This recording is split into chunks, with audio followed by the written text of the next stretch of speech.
Assalamualaikum warahmatullahi wabarakatuh. Saudaraku kaum muslimin dan muslimat, saudara sebangsa dan setanah air, dimanapun Anda ada dan berada. Apapun agama Anda, apapun keyakinan Anda. Kembali bertemu dengan saya Abu Fikri dalam rangka menyampaikan kebaikan, kebenaran, demi mempermudah langkah kita menuju jalan selamat, yaitu Allah dan Rasul-Nya. Kali ini saya hendak menyampaikan tentang hujah atau dalil mengenai apa yang sering saya sampaikan selama ini. Nah, sebagaimana yang kita ketahui bahwa hidup dan kehidupan alam beserta isinya ini adalah merupakan realisasi atau perwujudan yang ada di dalam agama Islam, yang tertuang dianya pada kitab Quran, pada kitab hadis. Jadi Quran, hadis yang ada dalam agama Islam ini, perwujudannya, realisasinya adalah hidup dan kehidupan ini. Nah, oleh karena itu, tidak dan tidak, hidup ini harus disesuaikan seperti apa yang dinyatakan Allah dan Rasul yang ianya tertuang di dalam kitab. Itu. Nah, termasuk apa yang saya sampaikan ini. Harus ada hujahnya, harus ada dalilnya. Untuk apa? Bagi mereka yang mendengarkan, menyaksikan video-video saya, itu untuk memperkuat keyakinan, untuk memperkuat kepercayaan yang ada dalam hati mereka tentang apa yang saya sampaikan. Nah, kalau bagi saya sama, untuk memperkuat keyakinan, untuk memperkuat kepercayaan. Kalau istilah orang sekarang PD, percaya diri dalam apa yang saya sampaikan. Jadi kalau kita hanya membaca buku karangan orang ke orang, mendengar cerita orang ke orang, intonasi batin seketika menyampaikan, tidak kuat, lemah, melayang. Nah, tetapi jika itu muncul daripada batin kita, hati kita yang paling dalam, intonasinya itu tajam. Meskipun kita tidak lepas menjadikan pandangan orang lain sebagai pembanding, pelengkap daripada apa yang kita sampaikan. Karena dalam kajian tasawuf yang kita pahami, di dunia ini tidak ada yang benar kecuali Allah dan Rasul-Nya. Oleh karena itu, kita tidak boleh merasa yang paling benar. Kita tidak mau lagi membaca pemikiran orang lain yang tertuang di buku-buku. Tidak boleh seperti itu. Artinya buku tetap dibaca, catatan tetap dibaca, pendapat dan pandangan orang lain tetap kita dengar. Untuk pembanding, untuk melengkapi argumentasi kita. Karena siapapun manusia itu, yang di dalamnya ada ruh, mereka satu pengalaman dengan kita. Mulai berjalan dari Baitullah Hakikat, masuk ke dunia, ke dalam tubuh ibunya, ke dalam dirinya, terpari di hati masing-masing. Pengalaman kita sama. Makanya awal dan akhir, zahir dan batin, kita tahu. Karena kita berasal dari tempat yang sama, asal penciptaan yang sama, diciptakan oleh yang sama. Itulah wahdaniyat. Satu saja yang menjadikannya adalah Allah, satu saja asalnya adalah Muhammad, satu saja namanya mukmin. Di tempat yang satu, namanya Baitullah Hakikat. Makanya Al-Quran itu selalu mengatakan kata wa'iz, wa'iz, wa'iz. Dan ingatlah, dan ingatlah, dan ingatlah. Seketika Allah berkata kepada malaikat, Allah berkata kepada Adam, kepada Nuh, kepada Ibrahim, dan kepada semua nabi-nabi. Untuk apa Allah mengatakan kata itu? Untuk apa Rasul menyampaikan kata itu? Kalau bukan untuk kita ingat kembali beberapa hal yang pernah kita lalui bersama-sama dan cerita yang sama. Makanya kitab Quran itu mempunyai nama dengan nama Az-Zikro. Mengingatkan kembali kepada kita tentang apa yang pernah kita ketahui, tetapi kita lupa. Nah, proses kita belajar atau mempelajari, itu yang saya katakan dengan definisi. Belajar adalah mengingat kembali sesuatu yang pernah kita ingat tapi kita lupa. Oleh karena itu, belajar perlu, sekolah perlu, kuliah pun perlu.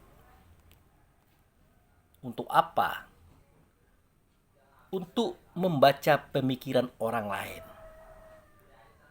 Untuk membaca pengalaman orang lain melalui teori-teori yang dia sampaikan. Bukan kita mau belajar kepada orang itu, tidak. Tetapi untuk pembanding. Untuk melengkapi sesuatu yang mungkin kita belum punya. Makanya saya katakan tadi, siapapun orangnya, apapun agamanya, dari manapun bangsanya, di dalam dirinya adalah ruh yang satu, sama dengan kita. Yang menjadikannya Allah, asalnya Muhammad, namanya mukmin, dari tempat yang satu, Baitullah. Makanya tidak boleh kita meremehkan orang lain. Dalam bentuk kitalah yang paling tahu. Tidak boleh. Nah, itu makanya saya katakan. Nah, jadi ada lagi beberapa hal yang perlu kita ketahui. Seketika kita membaca kitab Quran dan hadis serta buku-buku, tergelitik hati kita ingin tahu persoalannya. Kita bawa kepada Allah dan Rasul. Di tempat kita bertemu dengannya. Seketika kita sholat, kita bawa ke sana. Atau sebaliknya, kita menemukan suatu pengalaman dalam kebatinan kita, dalam rasa kita, ingatan kita, kesadaran kita, oleh dia zat Allah yang ada pada kita. Kita pelajari pada kitab Quran, ada enggak kisah ini? Ada enggak pelajaran ini? Itu pun kita pertanyakan kepada Allah dan Rasul di tempat kita bertanya. Makanya saya katakan kepada kita semua, orang tua kita kan tidak mengajarkan kita kikir. Tidak mengajarkan kepada kita di sifat pelit dengan pengetahuan. Saya tunjukkan tempat kita bertanya. Tempat kita belajar. Satu-satu caranya adalah menghubungkan rasa diri kita kepada Allah dan Rasul-Nya di tempat kita menghubungkan. Persis seperti rumus sholat itu, saudaraku. Sholat itu artinya berhubungan dengan Allah dan Rasul di tempat kita berhubungan. Jadi pengertian sholat juga tidak mesti berdiri, ruku, i'tidal, sujud, dan duduk. Membaca takbiratul ihram dan salam. Tidak hanya itu pengertiannya. Karena sholat itu artinya adalah menghubungkan rasa diri kita kepada Allah dan Rasul di tempat yang ditetapkan tadi. Maka belajar di situ pun itu disebut dengan sholat juga. Makanya saya katakan ini karena saya sibuk menyusun judul proposal untuk kuliahan ini, maka saya gunakan itu tengah malam. Biasanya ceramah tengah malam. Sekarang ceramahnya sudah subuh. Sama. Di tempat itu kita bertemu dengan Allah dan Rasul. Di tempat itu kita bertanya tentang apa yang kita ketahui. Apa yang kita ragu-ragu di alam ini. Sinyal ini saya tangkap dari ungkapan Allah dan Rasul seketika surat Al-Isra ayat 1 ditayangkan, dibuka. Kan jelas kalimatnya itu. Subhanallazi asra bi'abdihi lailam minal masjidil haram ilal masjidil aqsa. Allazi barakna haulahu linurihu min ayatina. Innahu huwas samiul basyir. Kita tidak akan membicarakan siapakah dia yang mengerjakan hamba. Hamba yang mana? Masjidil Haram, Masjidil Aqsa yang mana? Kita tidak membicarakan itu. Tapi kita sudah kenal itu. Masjidil Haram itu yang mana? Masjidil Aqsa yang mana? Persis hakikat.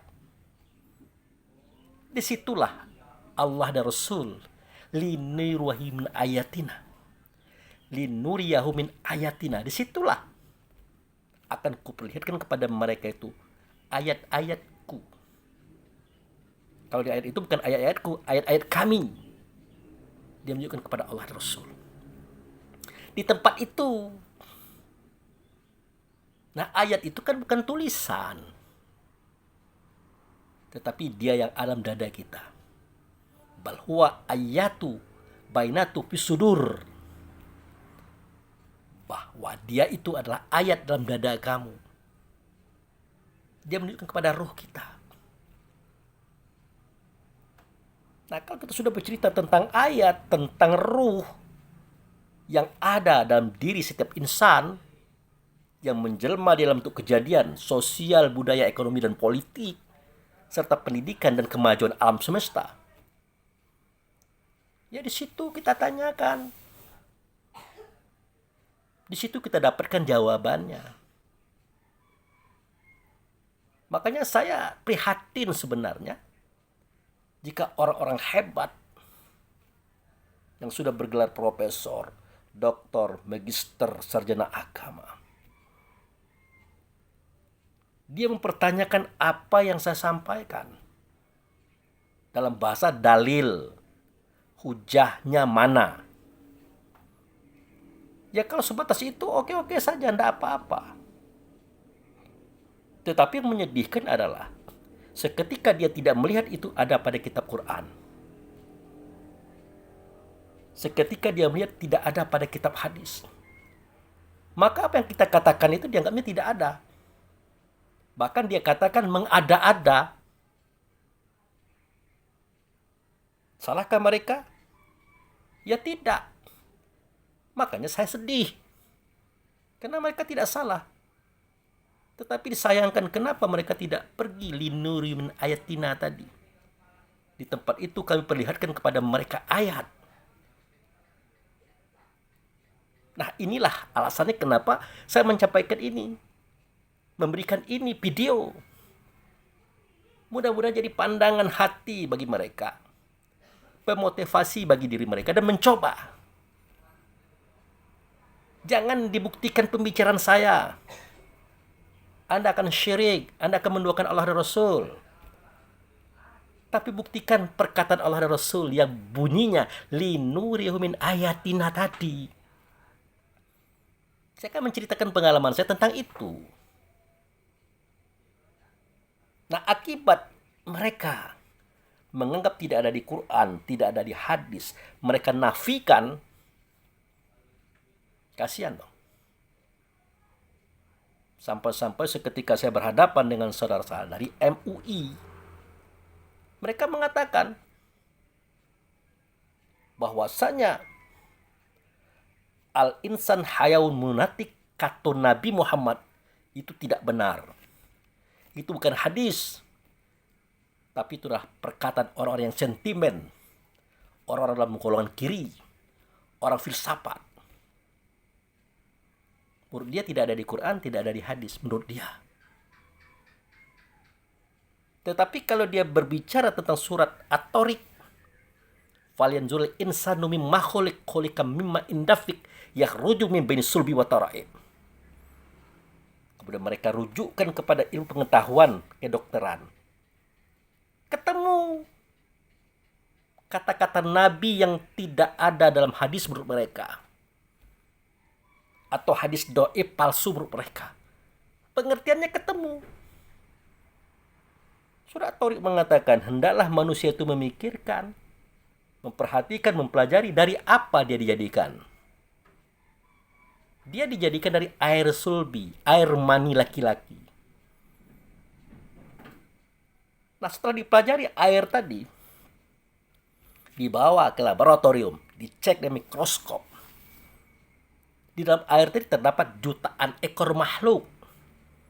Kepalanya seperti telur ayam, badannya panjang pakai ekor cambuk. Jutaan ekor. Satu sendok itu bisa mencapai 3 juta.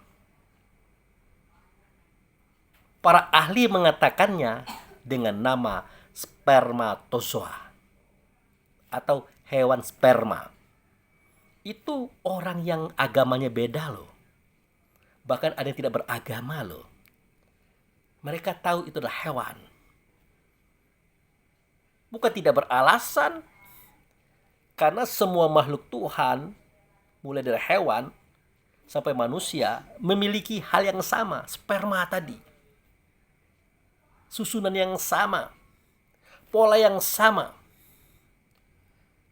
Hanya membedakan mereka adalah kadar ketentuan Allah dan Rasul terhadap mereka dan kita.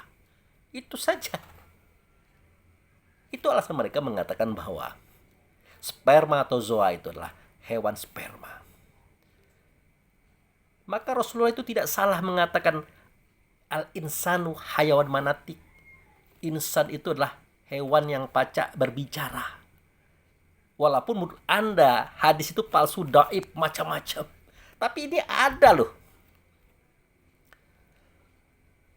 Sampai ke tingkat ilmu sosial pun dikatakan bahwa manusia itu adalah zon politiken. Manusia itu adalah hewan yang pandai berpolitik, bersiasat. Bahkan Allah Subhanahu wa ta'ala dan Rasulnya mengatakan manusia itu juga hewan.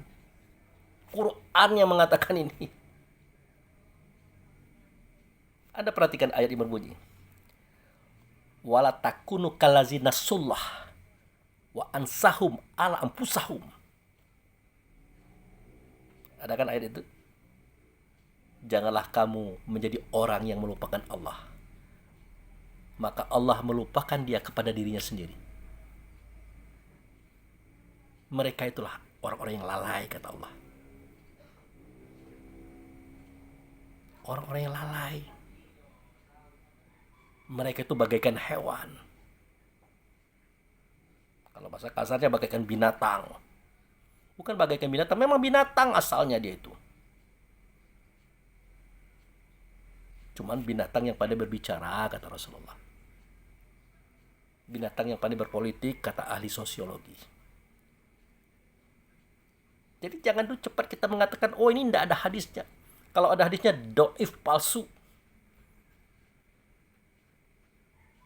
Bahkan di satu firman lagi dikatakan, apa kata Allah dan Rasul? Walaqad zarokna. Sungguh akan kupenuhkan jahanam itu. Katsiro minal jin wal ins. Kebanyakan pada jin dan manusia. Kenapa? Walahum qulubu la yafqahuna biha. Walahum uzunu la yasma'una biha. Walahum uyunu la yusiruna biha. Ya, bagi mereka ada hati, mereka tidak mau memahami. Artinya dalam hati itu ada sesuatu, zat Allah namanya, dia itu tidak mau memahami. Karena tidak mau belajar, tidak mau memikirkan semua pendapat. Dia terima-terima saja. Mereka punya hati. Dalam hati itu ada zat Allah atau ruh tadi. Tidak mau berpikir dengannya. Punya pendengaran, tidak mau mendengar dengannya. Punya penglihatan, tidak mau melihat dengannya.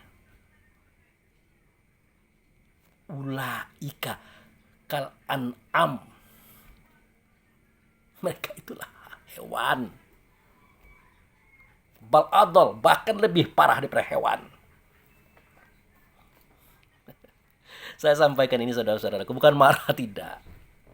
Saya hanya mengingatkan, memperbaiki cara kita berpikir.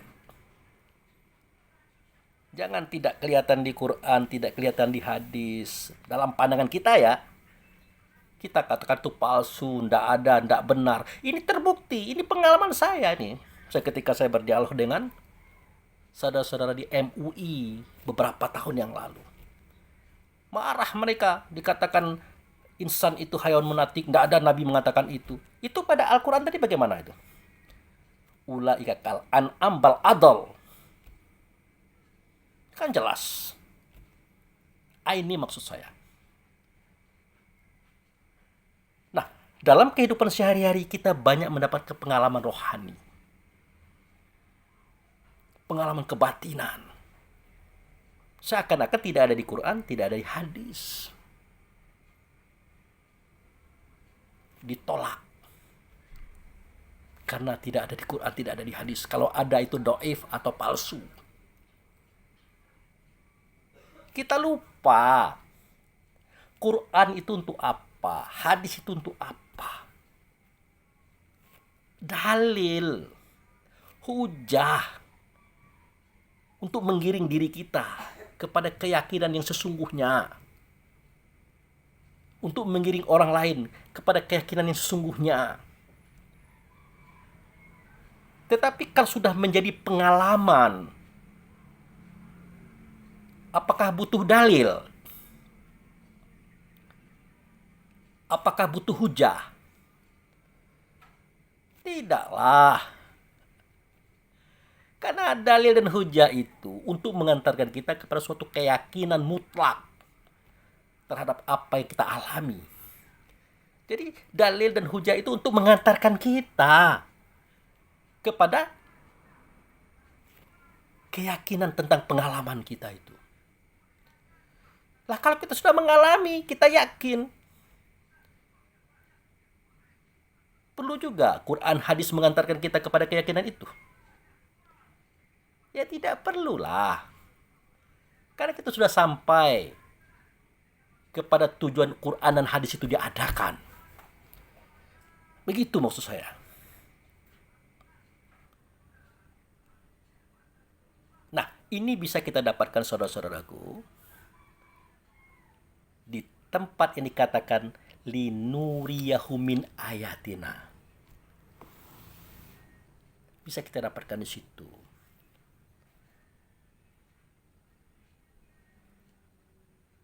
Makanya saya katakan, sewaktu saya berhadapan dengan saudara-saudara MUI juga, mereka katakan, Ustadz baju merah itu lancar betul ya cerita tentang roh.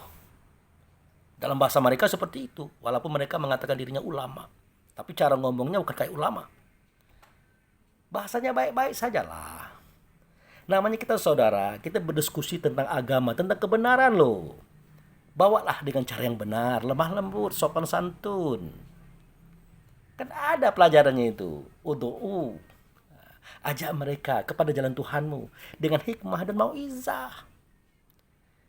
Nah, berdialoglah, berdiskusilah, berdebatlah dengan debat yang baik. Tentu dengan akhlakul karimah loh. Jangan seperti polisi mempertanyakan persoalan kepada maling, enggak masuk.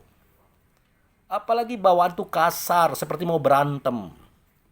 Oh, tolong umur saya sudah 59 tahun. Kalau umur 35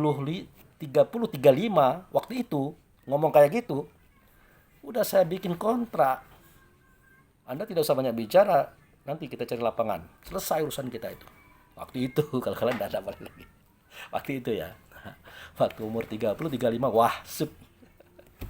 Kenapa? Saya ini kan ada banyak gambar-gambar nih. Teman-teman pernah datang ke sini. Pak Abu Fikri ini kalau gambar-gambar ada dua nih gambar dia bilang. Satu gambar Kus Plus. Yang satu lagi gambarnya Bruce Lee. Oh, rupanya beliau ini kalau musik cenderung kepada Kus Plus. Kalau bela diri cenderung kepada Bruce Lee. Nah, kenapa saya cenderung kepada kedua-duanya? Karena mereka ini asli, original pengalamannya. Bukan film, bukan rekayasa. Ada bener gitu dia itu. Maka saya cenderung. Bukan bintang film itu hanya Bruce Lee saja, banyak.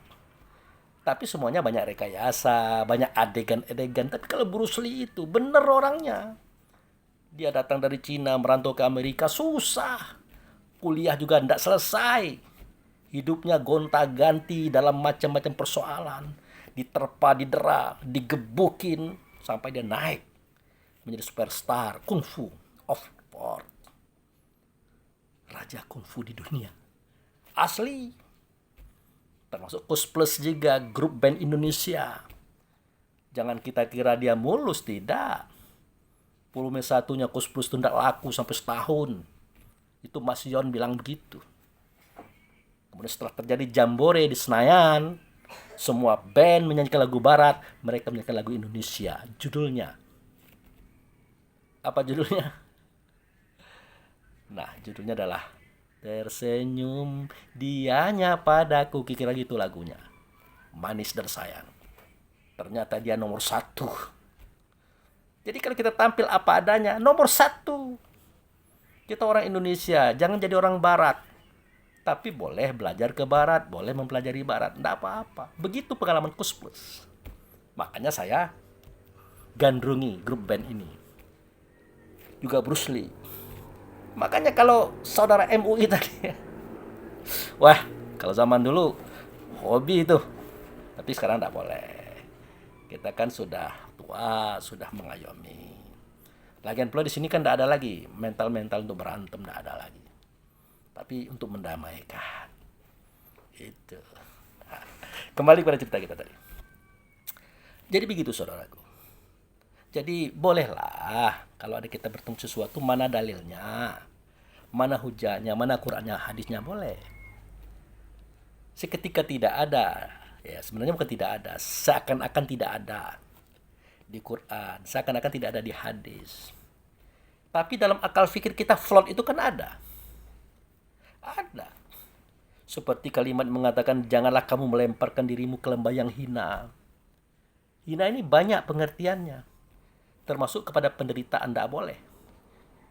Nah, itu akan tampak pada diskusi saya waktu itu. Seketika saya menampilkan analogi. Kamu demam panas ya? Ya. Kalau kamu demam panas, kamu tidak boleh mandi.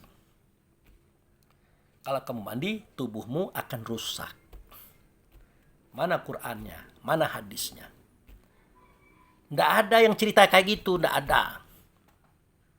Tetapi kamu jangan melemparkan dirimu ke lembah yang hina. Tadi ada. Nah, lembah yang hina itu diantaranya adalah membawa kita kepada kesengsaraan. Begitu cara kita berpikir. Makanya kita tekstual itu boleh, tapi dikembangkan.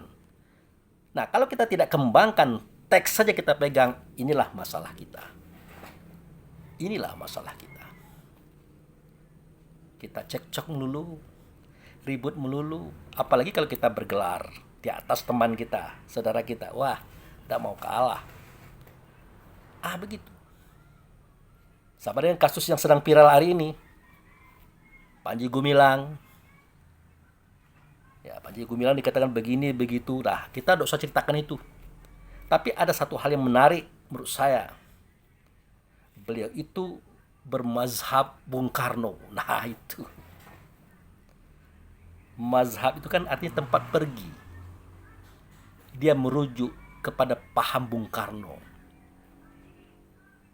Ada paham Bung Karno menurut dia itu cocok untuk dia. Satu, berdikari. Berdikari itu singkatan dari berdiri di kaki sendiri. Makanya Panji Gumilang mencoba untuk hidup dengan cara mandiri, tidak bergantung kepada orang lain. Bahkan kepada negara pun dia tidak mau bergantung. Hebat. Ya. Nah, kemudian Panji Gumilang itu mempunyai pendapat berdasarkan ajaran Bung Karno juga. Kalau orang Indonesia ini masih bersuku-suku, berbangsa-bangsa, berpuak-puak, beragama-agama, artinya mereka tidak mau membaur, tidak mau bersatu, tidak mau bersama-sama, Indonesia ini akan kembali terjajah. Alasannya apa? Alasannya adalah seketika Sumpah Pemuda itu belum dicetuskan, apa yang terjadi? Sebelum tanggal 28 Oktober 1928 itu dinyatakan, dicanangkan apa yang terjadi pada Indonesia. Pecah belah, saling perang memerangi, itu pun politik adu domba yang dibuat oleh para penjajah. Sehingga susah mencari benang merahnya, bagaimana ini bangsa yang besar ini kok tidak bisa diselesaikan masalahnya. Di sini dijajah, di sini dijajah, di sini dijajah, di sini dijajah. Makanya terkenal dengan perang Aceh, perang Padri, perang Palembang, perang Jawa Barat, Sultan Agung, perang, banyak perang, termasuk perang Makassar, perang Kalimantan, Pangeran Antarsari dan macam-macam itu. Kenapa bisa terjadi seperti itu? Semua mereka ingin mencaplok Indonesia ini, Nusantara yang agung ini. Ya karena tidak ada persatuan dan kesatuan. Persatuan bangsa tidak ada, kesatuan bangsa tidak ada. Akhirnya lahirlah ungkapan yang disebut dengan Budi Utomo. Budi Utomo. Sebenarnya akhlak yang diutamakan itu semestinya. Karena budi dan akhlak kan beda. Kalau budi itu adalah keindahan yang kita suarakan, keindahan yang kita katakan, keindahan yang kita buat berdasarkan akhlak yang baik, yaitu akhlakul karimah. Tapi tidak apa-apalah, Budi Utomo itu aja udah lumayan. Dari sinilah lahir yang namanya Sumpah Pemuda. Apa bunyinya? Berbangsa satu, bangsa Indonesia. Berbahasa satu, bahasa Indonesia. Bertanah air satu, tanah air Indonesia.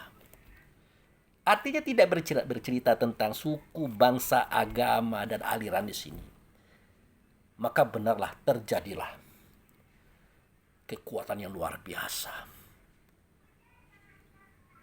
Puncaknya 17 Agustus 1945. Orang Indonesia berani menyatakan kemerdekaannya. Sudah merdekakah? Oh, belum. Itu baru selera saja. Dinyatakan selera itu. Makanya namanya proklamasi, pernyataan. Buktinya tahun 50 mulai 1, 2, 4 sampai 58 pergolakan kita, agresi satu, agresi dua terhadap Belanda ada sekutu. Wah, itu tumpah darah, saudara. Tidak bisa dibayangkan yang namanya Perang Surabaya itu 10 Oktober tahun 1945, Agustus, September, Oktober, 3 bulan setelah proklamasi. Perang puputan, saudara. Dari Aceh direkrut pemuda, dari Minang direkrut pemuda, dari Medan, semuanya pemuda yang ada di Sumatera, di Kalimantan, di Sulawesi, di mana-mana itu direkrut oleh orang-orang tua kita waktu itu. Dibawa ke Surabaya melawan sekutu. Pernahkah kita pikirkan waktu merekrut itu Anda agamanya apa? Bangsa apa? Bahasa Anda bagaimana? Tidak ada. Makanya terjadi kekuatan yang besar. Ledakan yang besar. 10 Oktober, peperangan akbar. Seluruh dunia mengakui. Itulah kesaktian ide Sumpah Pemuda tadi. Nah, ini yang disampaikan oleh Panji Gumilang. Yang banyak orang memfitnah dia itu. Saya bukan membela beliau ya. Saya memetik apa yang baik, yang positif daripada pandangan beliau. Jadi pas kita mendengar mazhab Bung Karno, kaget. Kalau saya nggak kaget. Yaitu mazhabnya tempat berjalan menuju Bung Karno. Ada beberapa ide Bung Karno itu menurut dia bagus. Bisa diterapkan. Karena itu teruji dan terbukti. Sudah ada sejarahnya. Itu. Kita cuma tahunya mazhab Syafi'i, mazhab Maliki, mazhab Hanafi. Apalagi mazhab apa lagi tuh? Kita hanya tahu itu. Padahal yang membuat mazhab itu sendiri tidak pernah buat mazhab. Imam Syafi'i tidak pernah buat mazhab. Imam Malik tidak pernah, Hanafi tidak pernah, Hambali tidak pernah. Bung Karno juga tidak pernah buat mazhab. Tapi seketika kita menggunakan pemikiran mereka untuk kepentingan kita dalam beragama dan hidup ini, itu bermazhab namanya itu. Heboh, ada pula mazhab baru, Bung Karno. Tidak perlu heboh, wajar-wajar saja itu. Maka pola pikir, pola rasa kita perlu dikembangkan, saudara. Nah, kembali kepada cerita kita tadi. Begitulah yang saya sampaikan. Apa yang saya sampaikan kepada kita semua itu ikhlas. Lillahi ta'ala. Saya tangkap dari kitab Quran dan hadis, saya bawa ke Baitullah Hakikat. Seperti kita sholat itu. Atau saya punya ide, saya punya pandangan, baik batin ataupun zahir, saya lihat pada Quran, pada hadis. Saya bawa juga ke sana. Hasilnya saya sampaikan di video. Itu. Ini kalau cerita hujjah dan dalil. Begitu cara bahasanya itu tadi. Nah itu. Sama dengan cerita para ulama, ustadz, baik di buku-buku ataupun ceramah-ceramah. Yang mengatakan bahwa orang kafir Quraisy itu menyembah patung. Sampai-sampai ada hadis. Ada hadis yang mengatakan sewaktu itu orang kafir Quraisy mengajak Muhammad tukar-tukar Tuhan. Muhammad, hari ini kami menyembah Tuhan Anda. Besok Anda menyembah Tuhan kami, itu patung-patung, Lata, Man, Ubah, Husal. Itu ada hadisnya loh. Ada hadisnya, saudaraku. Sahih. Menurut kita yang mengatakan itu sahih. Tetapi setelah saya lihat pada surah Az-Zumar ayat 3, Anda cek di situ. Tidaklah kami menyembah patung itu kecuali untuk mendekatkan kami kepada Allah. Apa artinya itu? Dia tidak menyembah patung, tapi menyembah Allah. Jadi patung itu hanya wasilahnya saja. Kenapa wasilahnya saja? Karena itu patung orang-orang besar dahulu. Lata, Manat, Hubal, Uzza, itulah patung orang-orang besar terdahulu. Tidak menutup kemungkinan Lata, Manat, Hubal, Uzza ini adalah nabi juga. Karena jumlah nabi dan rasul itu 124.313. Bahkan Rasul pernah mengatakan, ulama, orang yang tahu kaji dari kalangan umatku, kelasnya sama dengan nabi pada era Bani Israel. Anda cek hadis itu ada. Nah, dari zaman dulu begitulah budaya hidup beragama, saudaraku. Menjadikan Rasul dan Nabi serta orang-orang alim itu menjadi wasilah kepada Allah dan Rasul. Sampai-sampai ada torikat hari ini yang diakui oleh negara kita. Mereka berwasilah kepada guru-gurunya. Itu yang dilakukan oleh orang-orang Quraisy pada waktu itu. Tidak pula boleh kita katakan orang kafir, ya, tidak baik. Tapi untuk mempermudah paham. Ternyata Tuhan mereka adalah Allah. Tuhannya Rasulullah adalah Allah juga. Nah, bagaimana mungkin terjadi sebuah hadis mengatakan, menceritakan, Muhammad, hari ini kami menyembah Tuhanmu Allah. Besok kamu menyembah Tuhan kami Allah ya. Bagaimana kira-kira saudara? Tidak nyambung. Tapi hadisnya ada. Hadisnya ada loh. Sampai-sampai ya maaf, tidak mengurangi kehormatan saya kepada beliau. Seorang ustadz kondang kita, beliau sudah wafat. Beliau sudah almarhum. Menceritakan ini. Dengan gaya kocaknya beliau. Dan kemudian pada surat Luqman ayat 25 cek. Seketika walau sa'altahu man khalaqas samawati wal ard. Kata Allah dan Rasul, kalau kamu tanyakan kepada mereka, orang-orang kafir Quraisy, orang-orang beragama Yahudi Nasrani pada waktu itu, termasuk Majusi, siapakah yang menjadikan langit dan bumi? Menciptakan langit dan bumi? Sayaqulunallah. Ya pasti mereka mengatakan Allah. Tidak ada mereka yang mengatakan patung. Cuman kita saja yang heboh mengatakan mereka menyembah patung. Bahkan menjadikan itu lucu. Yang miskin-miskin, yang kaya-kaya dari emas, perak, perunggu. Yang miskin dari tepung diadonin. Setelah dia menyembah kepada Tuhan patung yang dibuat dari tepung tadi, dia lapar maka dia makan tepung itu. Baru kali ini kita kenal ada orang makan Tuhan. Sampai seperti itu bahasanya. Narasi kata orang sekarang itu. Itu. Nah jadi sangat-sangat penting saudaraku. Berpikir itu, menyelami itu sangat penting. Ya ternyata tidak begitu di zaman jahiliyah itu. Betul mereka jahiliyah itu karena mereka tidak mengerti dalam artian apa. Sebenarnya bukan tidak mengerti, mereka mengerti. Ya, mereka mengerti, tetapi mereka melanggar pengertian itu. Makanya mereka dikatakan oleh Allah kafir, mengingkari kebenaran yang ada di hati mereka sendiri. Itu. Maka kembali kepada cerita saya tadi. Jadi dalil itu Quran, hadis, qiyas, ijma itu benar. Akan lebih baik lagi kalau dimasukkan sejarah juga dalil boleh. Itu. Tapi yang lebih tajam lagi adalah linuri min ayatina. Itu sahih daripada yang lain. Kenapa? Karena kita bertanya kepada sumber yang mengatakan kata yang ianya ada pada kitab Quran. Itu.